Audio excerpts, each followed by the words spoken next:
Sometimes life, it's going to hit us harder than what we ever thought possible. The question isn't if we're going to feel the pain. The question becomes, what are we going to do when the pain comes for us? My guest today, gentlemen, is Brandon Mancine, and he is a former Marine. He is a professional coach. Back in 2017, after a tragic accident that should have been the end of his strength, the end of his career, and quite possibly the end of his life, Brandon defied every single odd. And what could have been the end of his story literally became the beginning of a brand new mission. In this conversation, we go deep into fatherhood. We also go deep into the cost of toxic family ties, what it means to protect your circle, and how men can rise up from the ashes stronger than they ever were before. But for now, just enjoy today's podcast. You guys will absolutely love it. Brandon, what is up, dude, man? It's so good to have you here. Thank you. Thank you for having me, Larry. Very good to be here. All right, I'm going to state the obvious, though. For those of you guys who are watching on YouTube, you probably already know where I'm going, but people have to tell you look like Hugh Jackman from Wolverine, right? I've gotten that once or twice. What, once or twice or 1,000? Maybe not quite 1,000. I did get it last week in the gym. Somebody stopped me. Yeah. But hey, I'll take it, man. He's a good looking dude. The crazy thing too is that you've got this patch of gray like right on your chin, which by the way is absolutely savage. And I know when you and I met at the Forge, because you and I were both speakers there, that I was like, dude, do you dye that, or like do you dye everything else and leave that? And your answer surprised me. 100% natural. It's wild. It comes in, I was looking at there's a picture of my son and me sleeping. This is what it looked like. Here, I can do this. This is what it looked like when my son was born 6 years ago. Oh my gosh. It came in perfectly symmetrical like that. And it's funny because the guys I was in the Marines with were on a text chain together, of course. And I could never show that text chain to anyone, but or very few people. You're on that list. They have patches coming in, and the Marine Corps, everything is perfectly centered and aligned. I'm like, you unsat pieces of shit. Like, get your beards in order. Yeah. Well, I'll tell you, man, you pull it off insanely well. I mean, like it is on point for sure. Humble. Thank you, sir. Yeah, man. Well, hey, before we dive right in, let's just talk about what you live in San Antonio, married. Talk about what your family looks like. I have an amazing wife. I'm very lucky to have two. I've been with her since. Been with her. Started dating around 04, 05. Met her in 2002. And let me stress again, dating her since 04, 05. Got married in 2011. We started living together in late 2005. So we've been together a long time. The way we met, by profession, by trade, I am a personal trainer. The way we met was she hired me to be her personal trainer. Oh, yeah. I trained her for a few months. I left that gym, started working in another gym, and then we reconnected and started dating. So there's no Letters to Penthouse crazy crossover in there. But the joke I always make there is she used to give me money and do what I said, and I fucked that up somewhere along the line. That is my favorite joke to tell. One of my favorite jokes that she's not such a big fan of. But no, we've been together for a number of years, and we've progressed so much. We've grown together over the decades now that we've been together. We started off both having entrepreneur mindsets, going after business, traveling the world, saying we were never going to get married, never going to have kids. That changed 2011. We decided, hey, let's get married. We'd already committed to each other, but we stepped into that.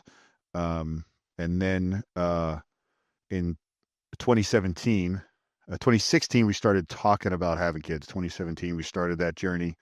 It's was a little bit of a tumultuous journey, but we have two amazing kids. My son is 6.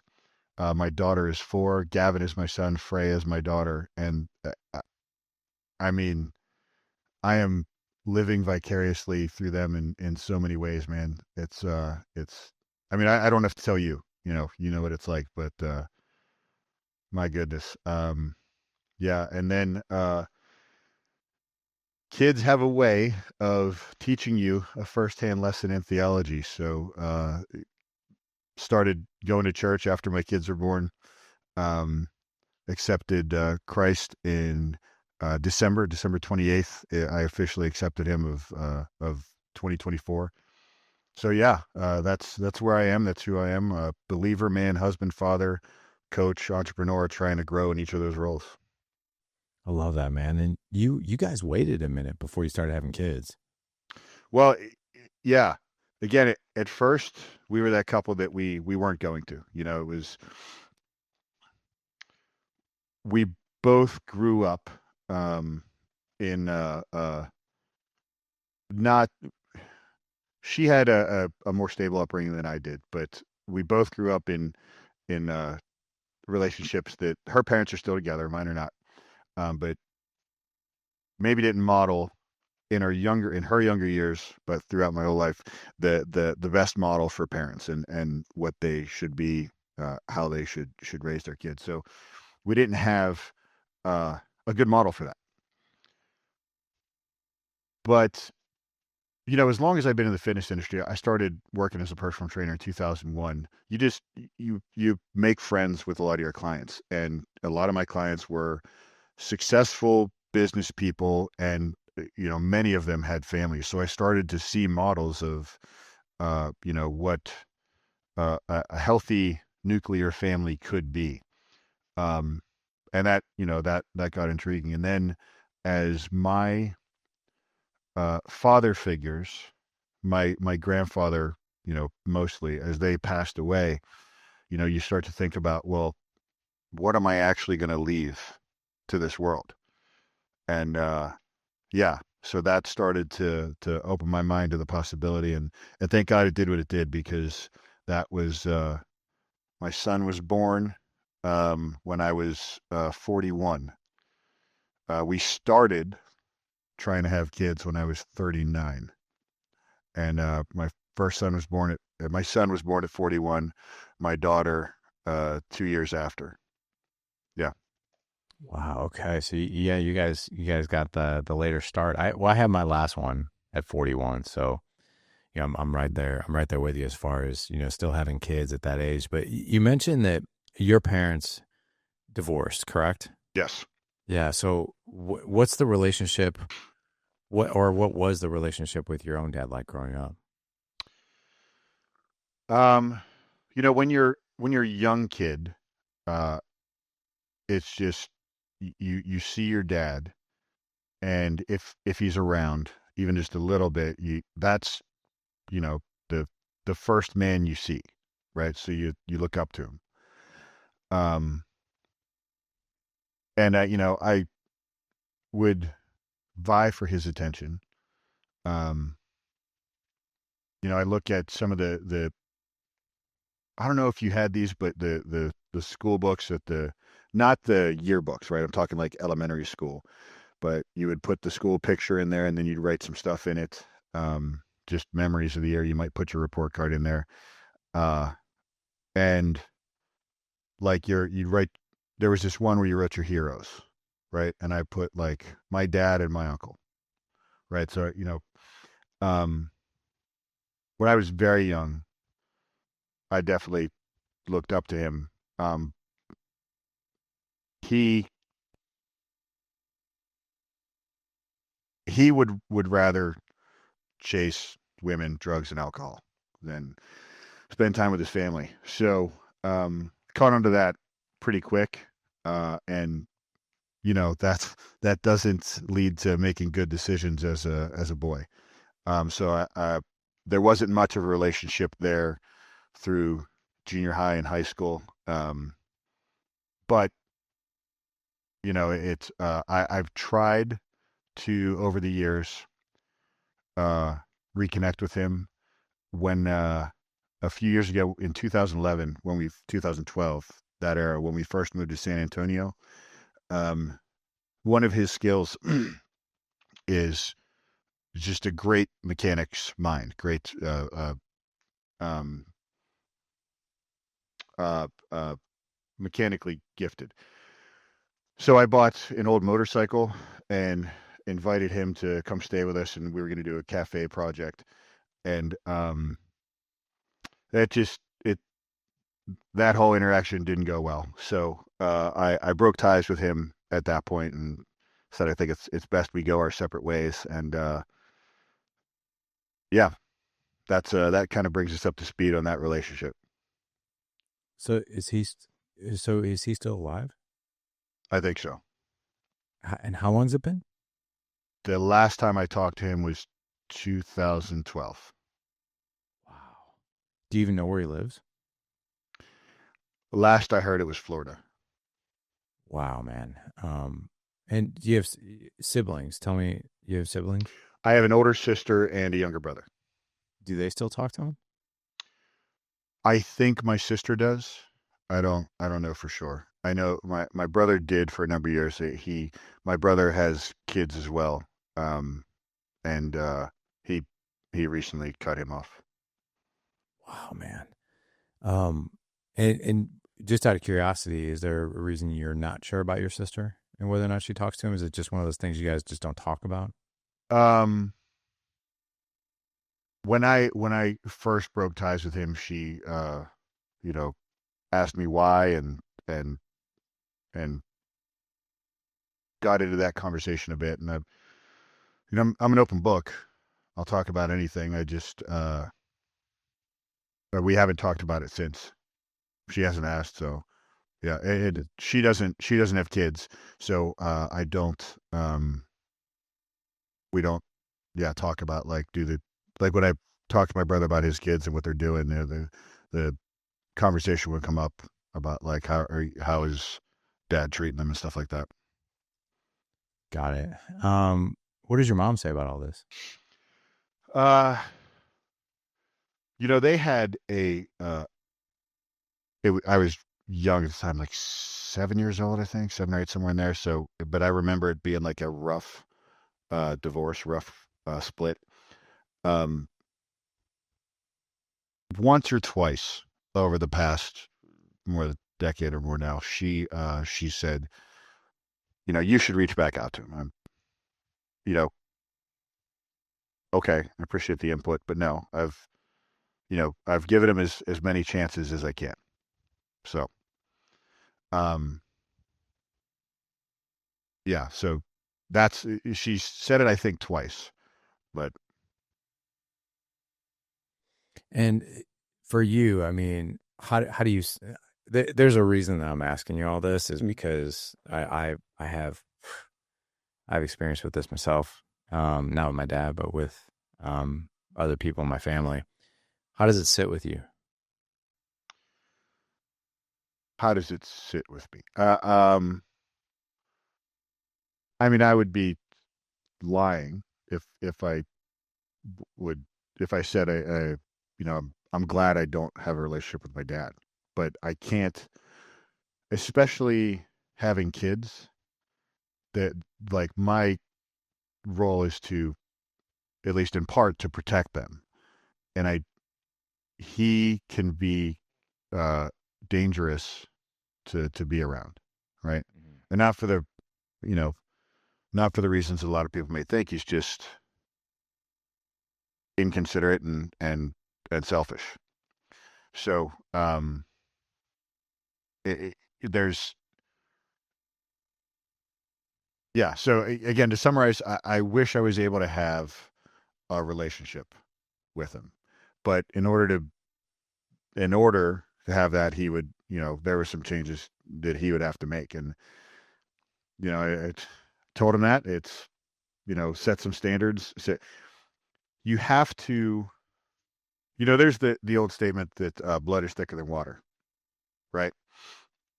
But are you aware of like the full verbiage of that statement? I think you might have talked about this when you were up on stage. I may have. If I'm not mistaken, because this sounds it eerily familiar. it wasn't part, yeah. When in practicing that speech, I was going between 30 to 45 minutes when I was practicing in the woods behind my house. When I was up on stage, I went for over an hour. So there was definitely Right. a lot of ad lib in there because Yeah. the guys were great about engaging and asking questions. But the whole of that statement is the blood of the covenant is thicker than the water of the womb, right? I remember you saying that. So that's the idea that you know, my family has like first right of refusal to be in my circle, right? But I have to have standards for who I let in my circle, especially being a dad and a husband and a dad. I think it's important to say it in that order because I think it's important to be the husband first, right? So I have to have standards for who I let in that circle. And by the way, those standards started in in when I was courting my wife and started dating her in 2004. The standards I was holding her to, right? And first holding myself to, so the years before that. Um, so in order to be in that circle, regardless of whether or not we're blood, again, my family has the first right of refusal to whether or not they're going to be in that circle, and then everyone else is in line behind them. Does that does that answer the question, Larry? I don't. I went off at a bit of a tangent there, but It does. The reason I wanted to talk about this a little bit is because, I think quite frankly people get really, really tripped up on, well, this person is family, even though I know that they're extremely toxic. So they get a get out of jail free card, right? They get to have access to me, my kids, my wife. And I think one of the most important roles that we play as fathers is protection, right? And even if that, 100%. yeah, even if that shows up as blood, I won't get into 100% of my story out of the privacy of people in my family. I've had to make that same decision. And the reason that I asked you, how does this sit with you, is because depending on the season, depending on the month, especially around, I would say, Christmas and holidays and that kind of thing, birthdays, it doesn't sit well with me. It really sort of hurts. But I will tell you that I too share in that I need people removed, even though they're my family, because there is a tremendous danger there of emotional toxicity, even physical safety is would be an issue as well. And there's a part of me that battles with that tremendously, especially depending on like what time of year it is. I've noticed that those things kind of bubble to the surface. But here's what I'll tell you. You it sounds like you accepted Jesus Christ at the end of 2024. Even from a biblical and a faith-based perspective, I battled with this because one of the 10 Commandments is honor thy father and mother. I actually ended up going and talking to my pastor. This was Q4 of last year, so actually probably the same amount of time you went through, you were saved and you accepted Jesus and that kind of thing. I went to my pastor and I actually texted him. I'm actually not only go to service and all that, but he's a friend of mine, and I was like, I need your guidance on something here. We're friends, yes, but I need some spiritual guidance here. And I sat down and I told him, I said, here's the situation with some members of my family, and here's what's going on. I'm battling with this. I feel like I'm actually going against, like, I feel like if I die tomorrow, I'm going to have to answer to this. And he was so understanding, met me where I was at. And he's like, it's actually in the Bible. And I can't remember, it's either in the book of John or the book of Acts, where he's like, do you know the difference between forgiveness and reconciliation? I was like, I have no idea. No, isn't it the same? He's like, it's actually not. You can forgive somebody, right? But you don't have to reconcile with them. And you can honor your mother and father, but you can do it from a distance. You can say, I love my mother, right? And I honor her, and I'm not going to reconcile because of some of these toxic things that are happening. And it's for the safety of my family. It would actually be irresponsible from a protection standpoint for you to allow that person back in, whether they're blood or not. right. He's like, so you can forgive, but you actually don't have to reconcile. He's like, and to be honest, forgiveness is not easy, man. It's hard. Like, it's actually, you have to give that gift of forgiveness to the other person and to yourself. That's actually what Christ teaches us, right? But you don't have to allow that person, you don't have to allow reconciliation of that person coming back into your life and doing more damage. In fact, that's irresponsible. And I don't know what it was when I heard that. And that's why I literally went down that long road of like, how does this sit with you? And the final thing I'll say about this is because I battle with that terribly, or I used to. And here's what I'll tell you that I've learned. And I've learned this through other mentors who are ahead of me in life. You and I,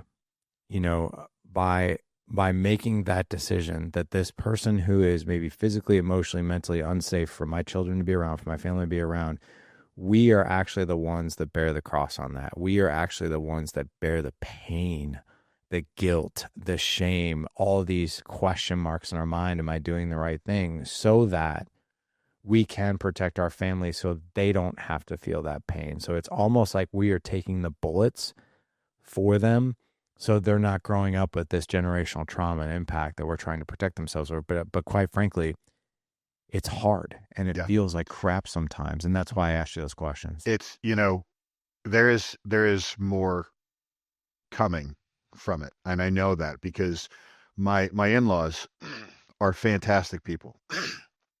Um, they, like I talked about when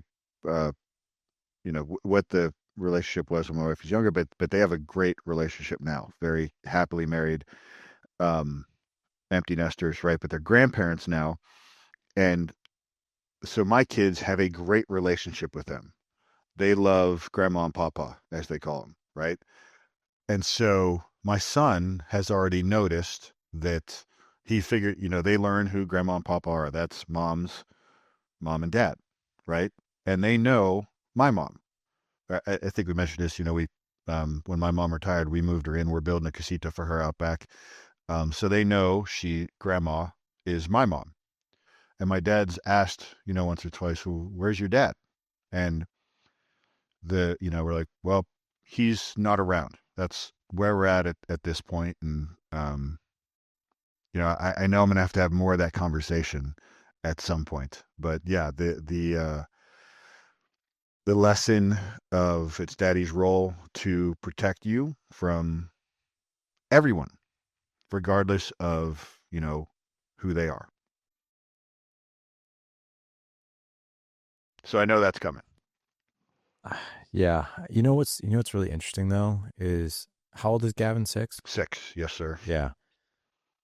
I'm ahead of you on this one. So any And advice you have, I am yeah, open to. I remember when Ethan was 6 and Mason was 4, and I think we were 2 years into like, we're not going to allow this person back in our life, and, I remember, like thinking I'm going to have questions, but here's what I'll tell you. I've rarely actually gotten questions. In fact, like, we've gotten a few questions and we're like, why don't we see them? And I just simply say, like, this was our experience. This is what happened. And therefore, it's quite frankly not safe or harmonious for us to allow these people back in our life right now, because it was such a roller coaster ride of toxicity. And you know what the response to that is? You'd be shocked. It's Okay. okay. That's literally all it is. I'm absolutely floored that there hasn't been more questions or more curiosity. But I think here's the thing, man. Doing this work, and I know, man, like you're an on point father, you're an on point husband. Connection trumps everything, right? If I don't have a connection to my kids, I don't have any influence over them, right? And I also, whatever comes out of my mouth has zero credibility. But if I have that connection with, which by the way, I've been working diligently on that for now over a decade, which I sucked at it before doing this work, is it's connection, connection, connection, trust, trust, trust, credibility, credibility, credibility, that voice inside their mind and their heart when they're faced with things or they need to call somebody or on my kid's 3 a.m. call, right? So when I say those things, because of that connection, because of all that psychological safety, because of all that interest and being a part of their world, that when you say something like that, you actually have clout and they're like, cool, okay, I trust that decision. You made it, okay. And it was the polar opposite of how I grew up. It was almost like, okay, well, you said this, there's so much hypocrisy that I see. So I'm going to question everything, right? Yeah. And that's actually not the case, I think, when you tremendously build connection with your kids. I think that was beautifully said, man. You took the words right out of my mouth there when you talked about it's that, you had questions because of the hypocrisy, but because you live in integrity and they see that, it's, yeah, they trust you. Yeah. Yeah. I think that that trust factor really goes up. Do you mind if we switch gears just to something different? But I appreciate you opening the doors to that one Not at all, because that man. was huge. It's your show. I'm honored to be here. So you and I would say, we've gotten to be pretty close since you and I spoke at the Forge event, which by the way, guys, go to themensforge.com because we now have tickets on sale for next year, for the Forge next year. And I will tell you the Forge, minus busting my knee playing tug of war, was one of my most favorite events we've ever done in a decade of doing this work. And I say that because it was this incredible mixture of education around the elements that are most important to a man. So, like, being mentally and physically fit, which is what you spoke on. I spoke on fatherhood. We had Keith Yackey there speaking on marriage. We had Ryan there speaking on sovereignty. And I think to some degree, there's probably this feeling or this aura of like that the Forge was like this crucible sort of like alpha male, like crazy experience. And it quite frankly wasn't, what in my opinion. And I think a lot of guys would agree with that. It was a bunch of knucklehead, imperfect men who are curious about learning, but also want to have fun. And that's what we got to do. We got to play. I mean, dude, we had pickleball tournament, we had cornhole tournament. We got to do some obstacle courses. You took us through morning PT. We got to do some tug of war. We even got to do a little jujitsu, which was fun.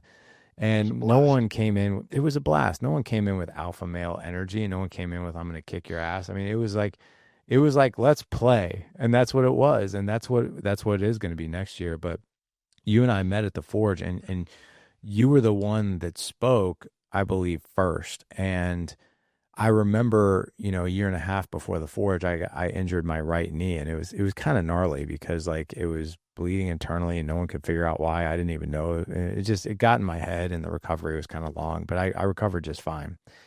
And then you spoke about this horrific, crazy injury that you went through and what that did to your mentality and how you made it back. And I was like, oh my gosh, like this dude speaks my language. And then on Sunday, I busted my knee and like had a horrific injury myself playing tug of war because of my ego, quite frankly. And I just wasn't going to let go of that rope. And I should have let it go.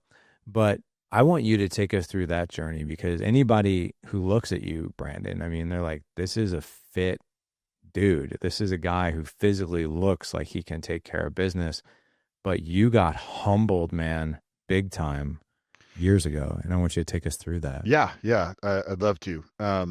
So like I said, 2017 was already a rough year. It was, when we decided, well, when we started the journey of trying to have kids, we were in the midst of it. I think we started late 2016, and that's can be challenging.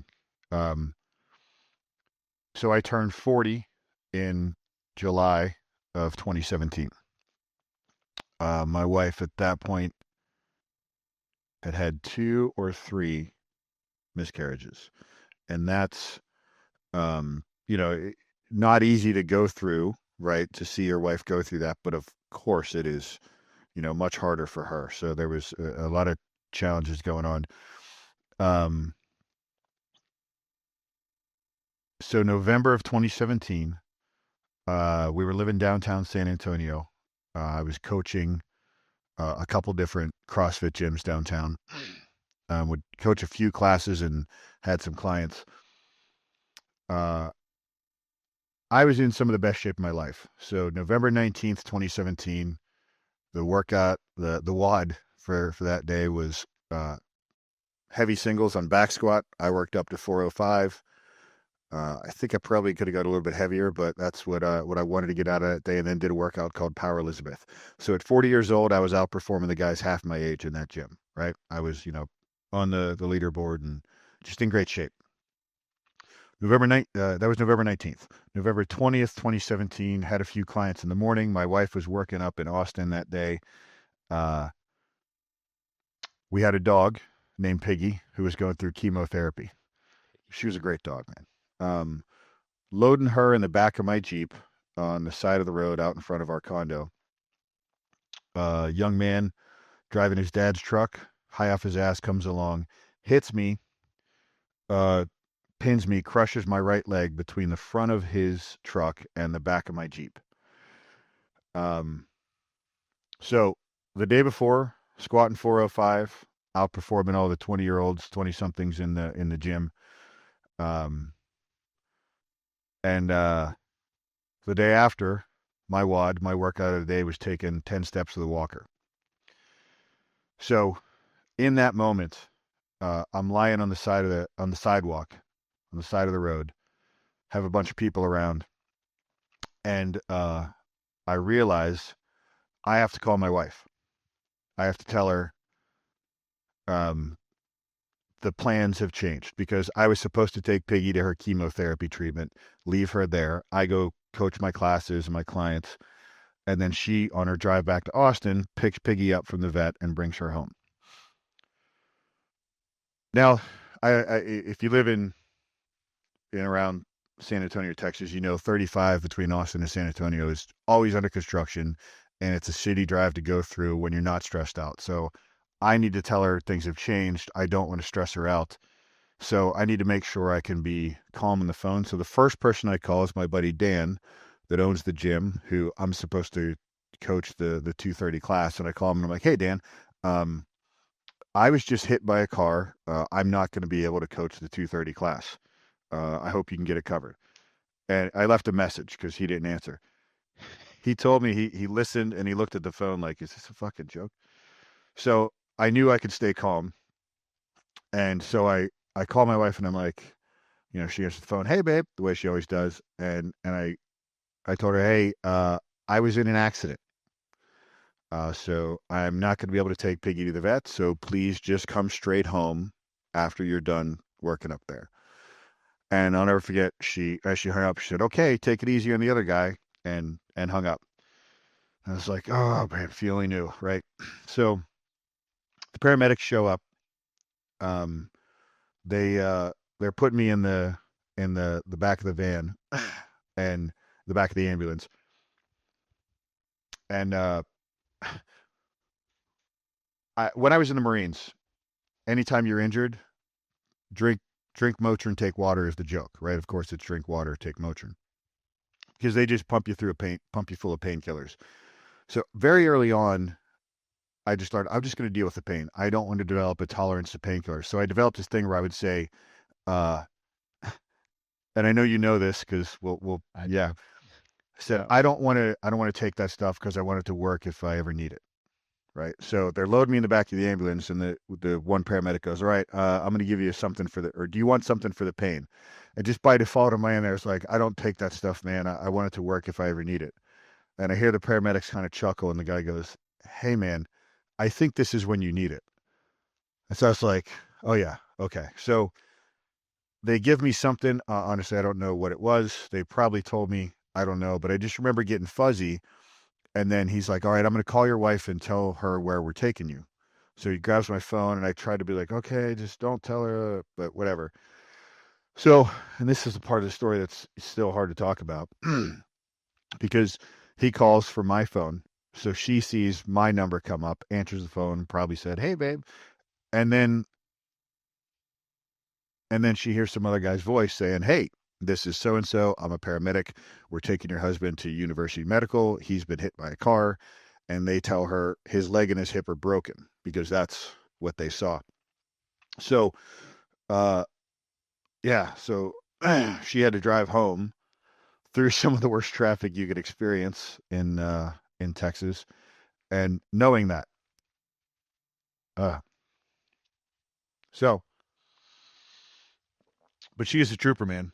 Um, so she met me at the emergency room, and man, I'll never forget. I don't know what your experience is like in the emergency room after the forge, but It was hilarious. right? Keep going. There's people screaming. There's one guy down here. There's a woman screaming about demons. And there's another guy like two spaces down. He's like, "Why are you laughing at me?" And the doctors are just, they're used to ignoring people.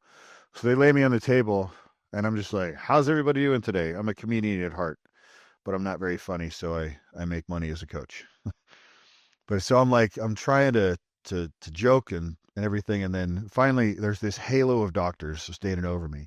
And I see this guy here and I figure out he's in charge. So I was like, "Hey," and he stops and he looks at me. He's like, "Am I the best looking guy you've had on this table today?" And he's like, it's still early." So just, Tough crowd. yeah, really tough crowd, man. But they do the X-ray and they find that no breaks. So severe crush syndrome and compartment syndrome to all the muscles in my right leg, 3 severe bone bruises and a torn MCL, but no breaks. So I'm in the ICU, and one of the nurses in the ICU was a member at one of the CrossFit gyms that I coached at. And if you know anything about CrossFitters, they're going to tell you every reason you should do CrossFit. So he was telling all the other nurses, "See, he had no break. His right leg was crushed. I still have the bumper, the rear bumper from that Jeep. It's got my leg print in it."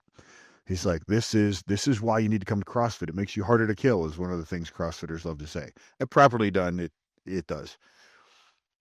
So the doc in charge of the ICU comes in on like the second or third day I was there, and she's saying, okay, she'd heard some about that. She's like, "Mr. Mancini," and I understand she was trying to help. I understand that. She said, "Because of your exercise and strength training history, you have fared this accident better than most. There is, you know, some of the population may have been killed. Many would have lost their leg. Most would have broken their leg. You had 3 severe bone bruises and no breaks, so you fared it better than most, but I need you to understand the days of exercising the way you did are behind you."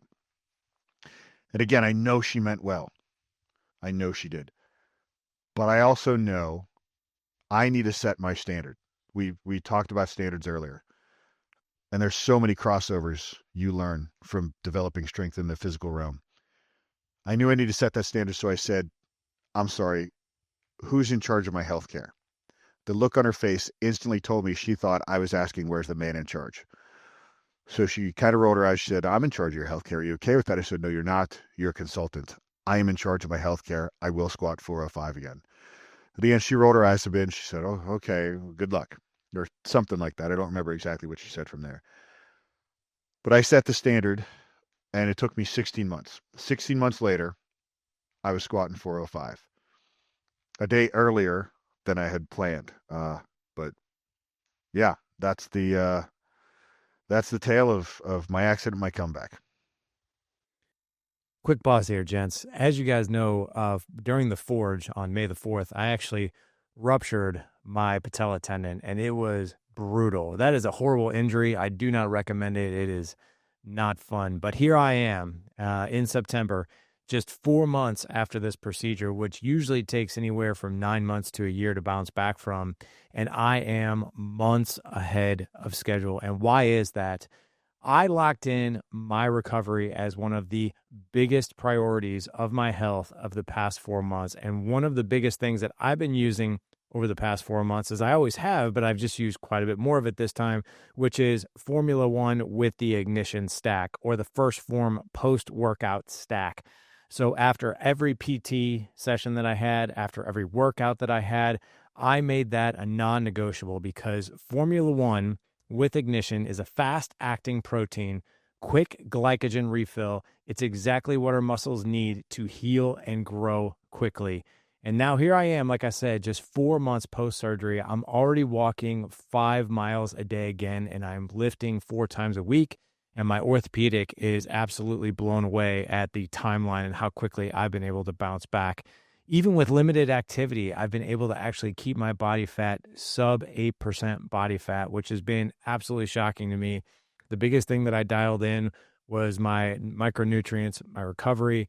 Most importantly, what I'm talking about right now is my post training protein recovery drink, which is Formula One with Ignition. And what I can tell you guys, man, whatever flavor you can possibly think of, First Form has got this locked in. They've got cookies and cream, chocolate milkshake, chocolate milkshake, not shaped, Loop de Fruit, which is basically like their Fruit Loop type of flavor, chocolate mint cookie, vanilla shake, salted peanut butter, salted caramel, strawberry, cafe latte, cafe mocha, cinnamon toast crunch. And for all the guys out there who don't necessarily like that type of flavor, but they want more like fruit flavored stuff, they now just came out with grape flavored Formula One.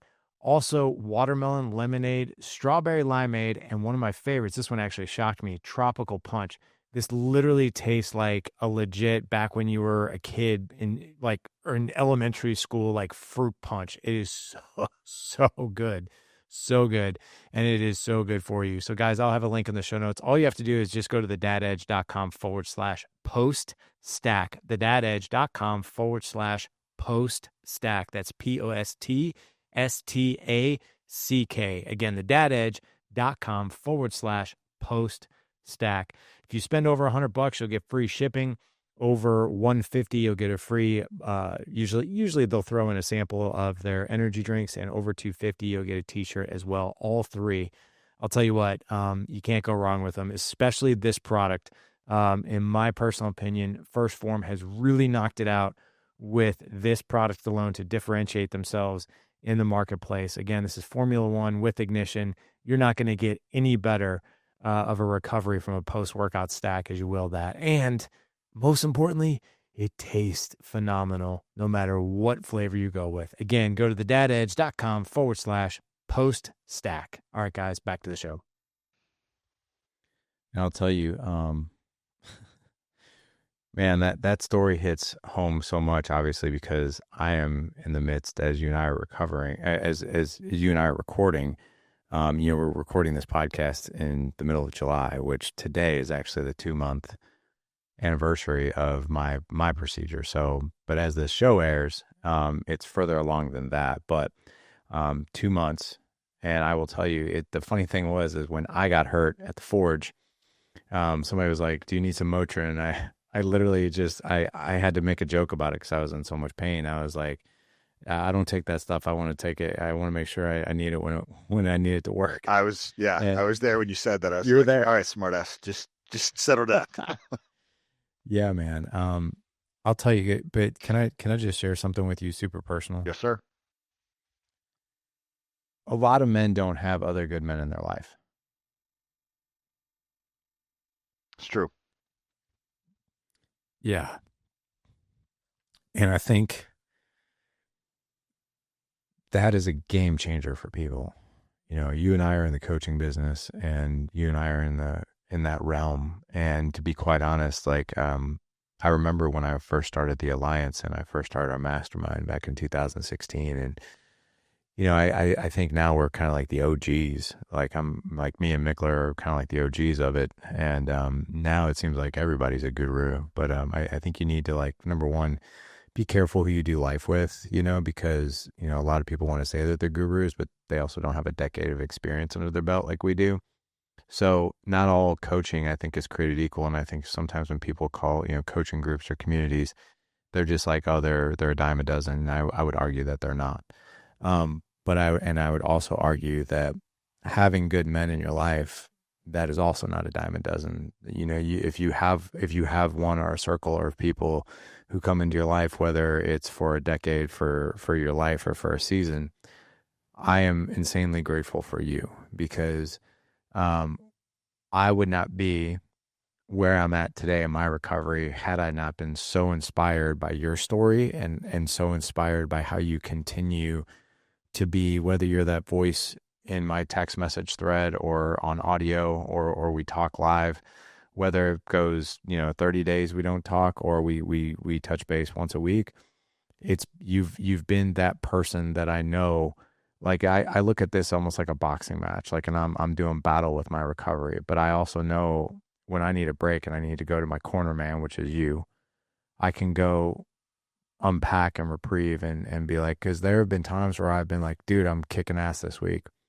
And there have been times where I've texted you and I've been like, I literally feel like I could put my fist through the wall today because I'm so frustrated.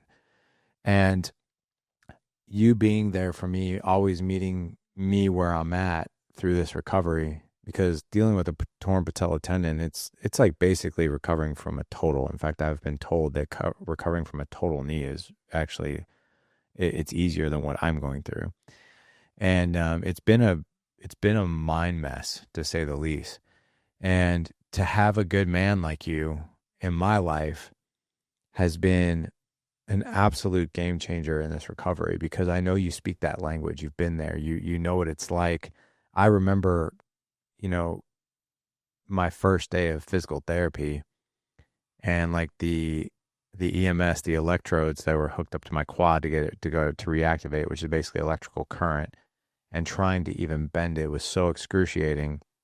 And the week before that, I wasn't like squatting 405, but I was physically fit as I possibly could, doing jujitsu, running, doing 15,000 steps a day, weight training. Like I was really at the peak of I was really in shape. And knock on wood, because of the controllables and because of people like you in my life, I've been able to control the controllables like my diet, my recovery, and everything else. And I'm still under 7% body fat, by just doing the right things. Rock on. But having people like you in my life, man, has been a game changer. And for when people go through dark times, if they don't have those people, it is insanely isolating, and it's really, really hard. So I just want to take a moment to say thank you for being that person for me. I mean, you're very welcome, and thank you for. I mean, I'm honored to be your corner man. Whatever title you want to give me there. It's man, you covered so much there. I had to write down a few notes because I remember after my accident, I took a picture of my wife one of the times I woke up at like 1 in the morning in the ICU, and she was right next to me, and she didn't leave my side the whole week. The whole week I was in ICU, she was right there, except for the times like she went to go get me some Chick-fil-A or something, right? And then, we talked about circle support system, and you've heard me say you don't have a support system, you are part of a support system, right? So the friends and family that I had come to visit, the guys that I was mentioned in the Marine Corps text chain, that some of them were on the phone with my wife before some of my family members, just because as soon as they heard, hey, what do you need? What can we do? Right?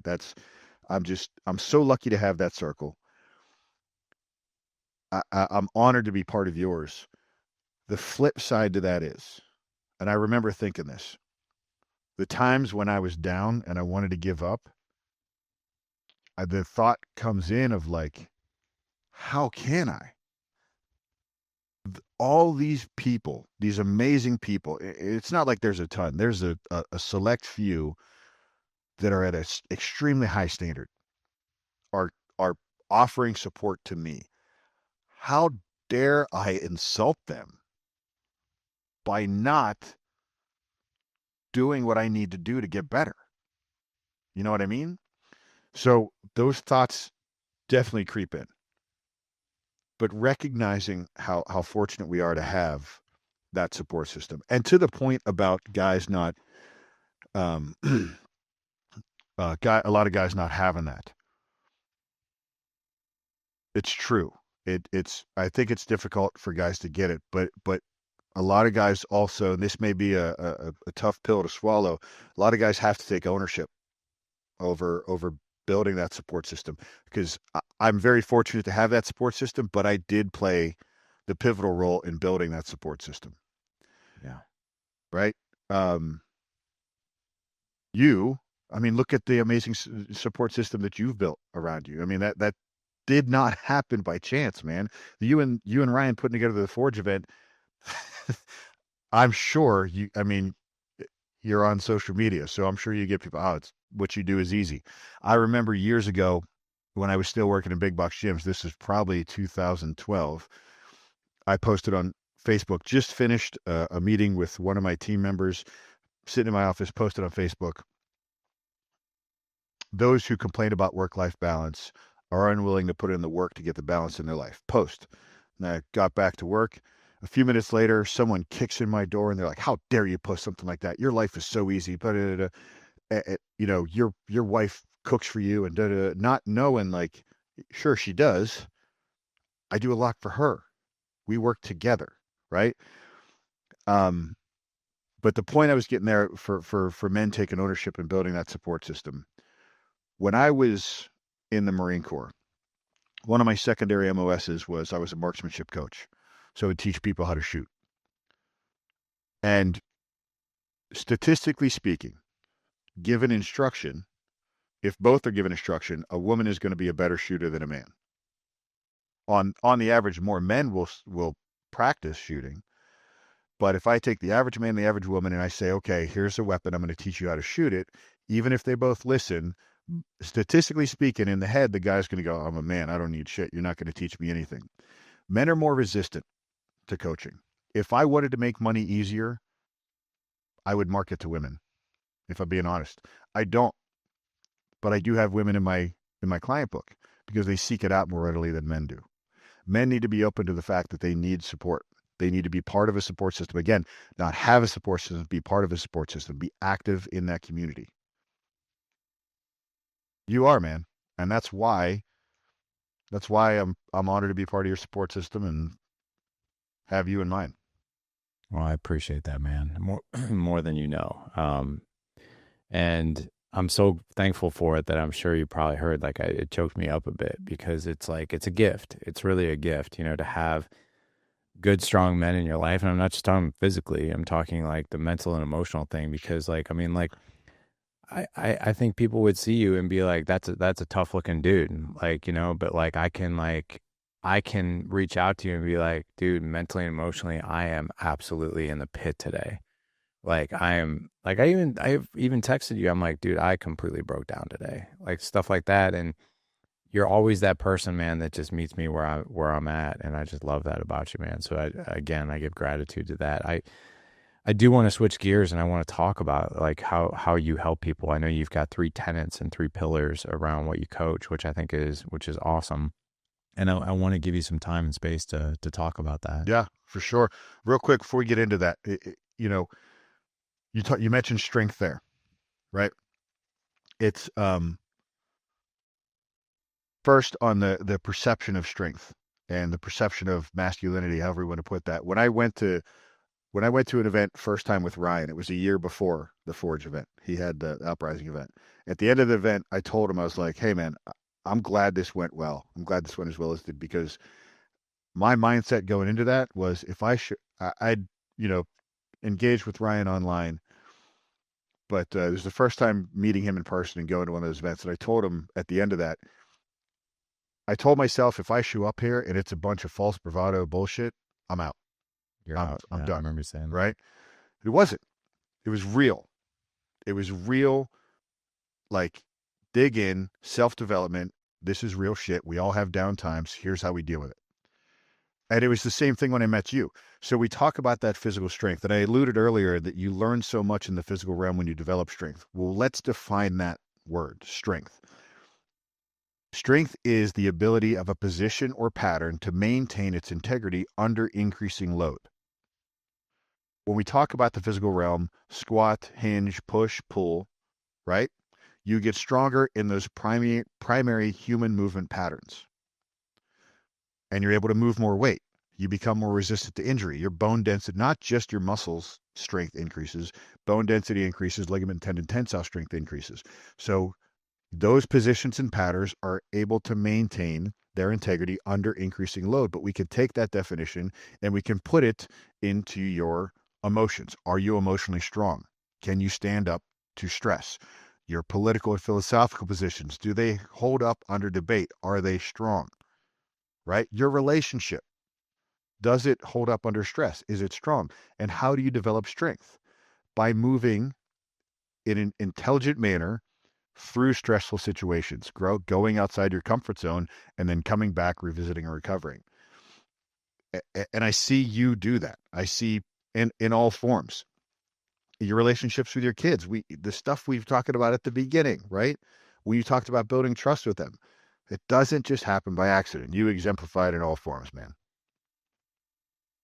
Thank you, man. I feel like sometimes I fall on my face, but And you do, I get, as we all yeah, do, right? yeah. Maybe you break a knee. Sorry. But Right, breaking knee, yeah. but but you own up to it too. I made a mistake with my son the other day, and I yelled when I shouldn't have. I came back and I said, "Buddy, I'm sorry. It's not your fault that Daddy yelled. Daddy lost his temper.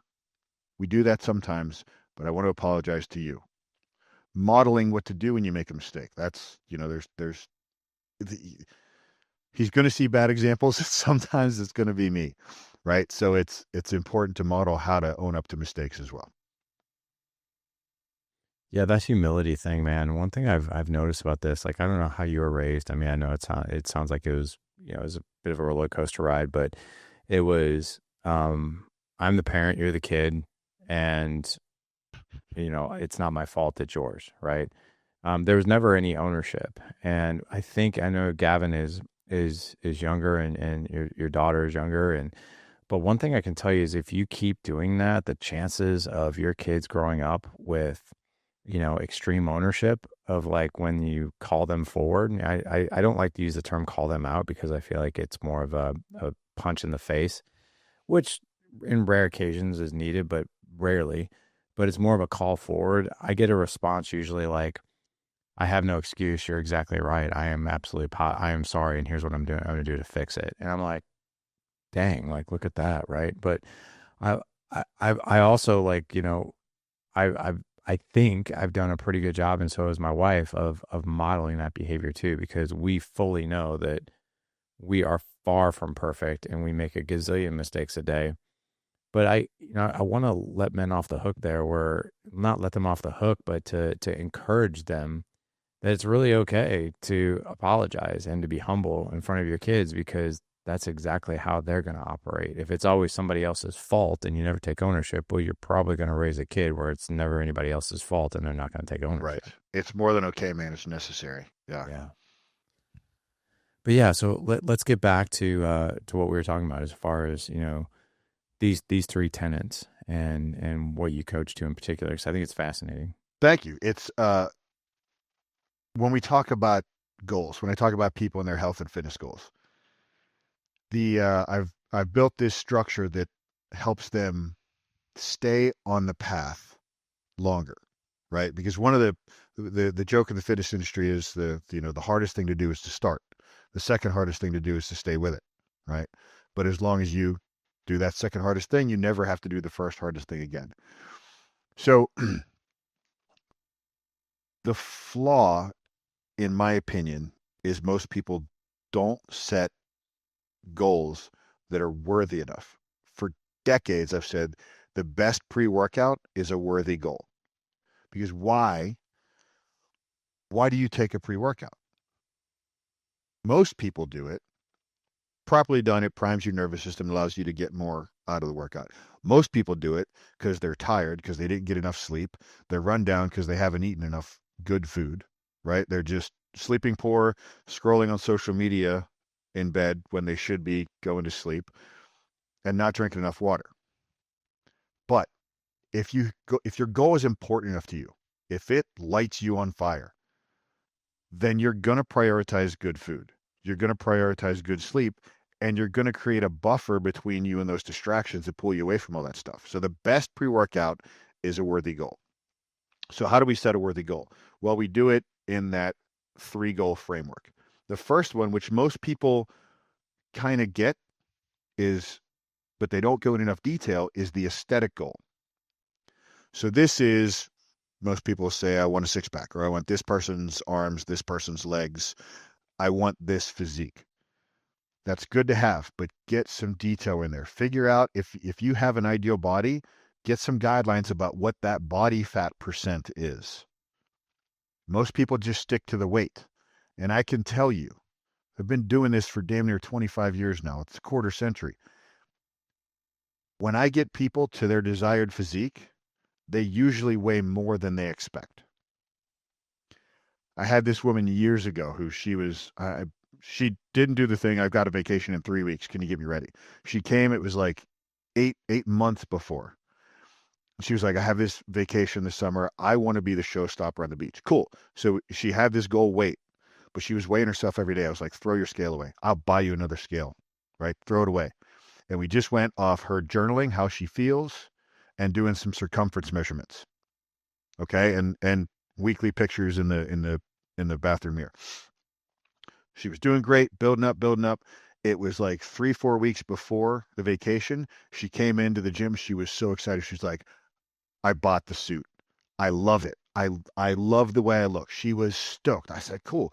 Put her on the scale. She was 7 pounds heavier than when we started. I will never forget. And you know what she did? Larry, she goes, what do I do now? I need to lose this. Right. Right. How much of a stranglehold does the fitness industry have on you thinking you need to lessen the weight even though you love the way you look and feel? I told her what you do now is you realize you don't fully understand the weight number. You love the way you look and feel. Awesome.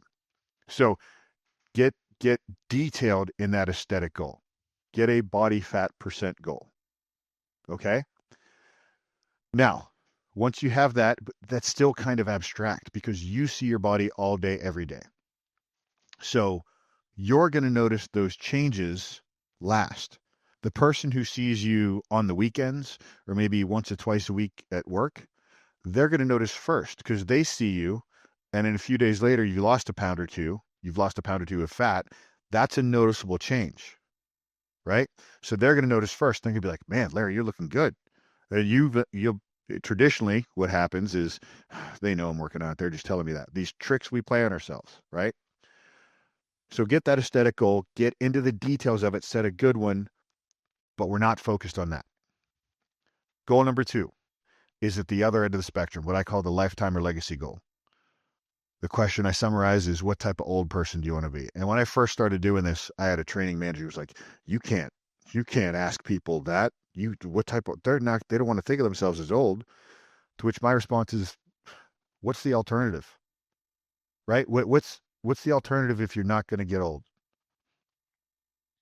You die. That's the alternative, Yeah, right? exactly. So what type of old person do you want to be? So for me, again, I'm turning 48 in like 2 weeks here. Gavin's 6, Freya's 4. So when they're between that 18 to 24 range, I'm going to be in my 60s. And I want to follow them on an adventure trip of their choosing. Climb Kilimanjaro, hike the Appalachian Trail or the Grand Canyon, go skydiving, whatever they want to do, I'm going to go do with them. If I stand a chance at being able to do that, I can't wait till 6 weeks out. I can't even wait till a year out.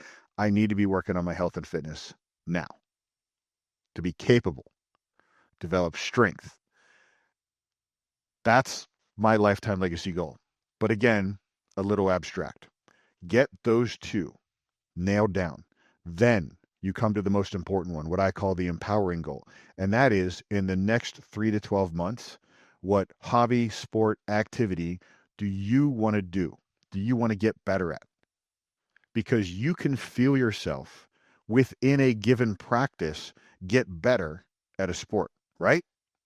You've had that where you're working on something and within an hour, you change your ability. That is going to keep you on track. That is going to keep you've got the aesthetic. And by the way, coming back to that first one, that one usually ends up being a side effect after you get those other two, and specifically that empowering goal nailed down. That is how I structure people to be set up for long-term success. You can, again, the framework you learn in the physical realm overflows to so many others. So we can talk about how people use this framework to build financial success, career success, all that stuff. If you just look at the aesthetic, how I want things to look, you can, of course, tie that to how you fail in so many other endeavors outside of health and fitness. Make sense? Makes total sense. Yeah. And I've got Dude. a framework from this. If people go to my website, they can download bmfcoaching.com. Okay, so bmfcoaching.com, this is where they can download it? Yes, sir. Awesome.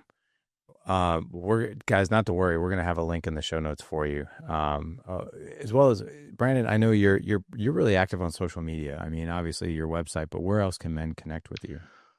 So I have three, one primary and then two backup Instagram accounts. Coach Brandon Mancine is my primary. Uh, over the years, I've had it shut down for stupid things. Coach Brandon Mancini is my primary. BMF Coach. Brandon Mancini Fitness is the name of my company, but BMF Coach makes a great Instagram handle. That's probably the easiest one to find in terms of spelling. A Real Life Wolverine is a moniker I've been given online after the recovery from my accident. So I will gladly take that one too. So Coach Brandon Mancini, all one word. BMF Coach, all one word, or A Real Life Wolverine, all one word, is on Instagram. I'm also BMF Coach on TikTok if you're on there. On Facebook, Brandon K. Mancini. Dude, we got you covered, guys. That's a lot to remember, so we're gonna make it really easy for you guys. If you guys go to thedadedge.com/1381 for this show. Before we jump out of here, though, you also have a product out there which you were kind enough to give me, which is a supplement that helps men fight the battle of the hair loss, the battle of the bald. I want to give you an opportunity to talk about that as well, because it's fascinating, and there's a lot of guys out there. I look actually in our big dad group that we have about 20,000 guys in one group. And there's a lot of times guys are asking questions of what men are doing to keep their hair. And I know that there's prescription drugs out there. There's also Rogaine. That's also more of drug type thing. But your stuff, yeah, everything that you're doing is all natural. I want you to talk about that. Absolutely. Yeah. All natural, drug free. So never thought I would own a health and beauty product line. But my wife she's worked in the health and beauty industry as long as I've been in health and fitness. She was mentored by this guy named Patrick Alès, who was a French hairstylist in the 60s who inherited a perfumier's estate and started developing botanicals for hair care. And was from that, we developed in 2011 a hair growth vitamin, Hair XT. All one word, Hair XT. Launched that. If you're in Texas, we're in the beauty department at HEB. We launched a few years after that a hair serum, so a topical serum. So we have the vitamin and the topical serum. Again, all this is all natural, drug free. We're the all natural, drug free alternative to products like Rogaine and minoxidil, those finasteride based products. If you're not aware of finasteride and what it is, I would recommend you look into it. Our latest blog post on the website, Hair XT, goes in depth into the origins of finasteride and some of the pitfalls of it. I've been using Hair XT myself since 2015. I always say I was the victim of an unfortunate Facebook tagging when I noticed my hair was thinning. And if you go to our Instagram, Hair XT, my before and afters are up there. It's 4 months from, 4 months of my before and afters. It works with no side effects. No unwanted effects like like some of the drug-based products out there. Yeah. And we have a discount code for your guys. It's just EDGE, all caps. Put that in at checkout. You're going to get either 20% off a one-time order or 20% off the first 3 months of an already discounted subscription. So that's a phenomenal deal. HairXT.com. And again, if you're in Texas, you can find us in the beauty department at HEB. That's awesome, man. Well, dude, thank you so much for this. And by the way, guys, I want to let everybody know just very transparently, I have no financial interest in Brandon or his product line. He's just kind enough to offer this discount to our audience, which I think is absolutely amazing of him. So, guys, take him up on it, right? And like I said, I don't have any financial interest. He's not paying me an affiliate or a commission or anything like that. I'm committed to First Form. That is my sponsor here for the podcast. But Brandon was kind enough to offer this discount just for us and to create this coupon code for you guys. So if you want to obviously go try his stuff, if you want to go dig into it, by all means, please do so. He's a good man, and you're supporting obviously a good man with a good heart, and now a good head of hair too. Yes, so sir. There's that. That's right.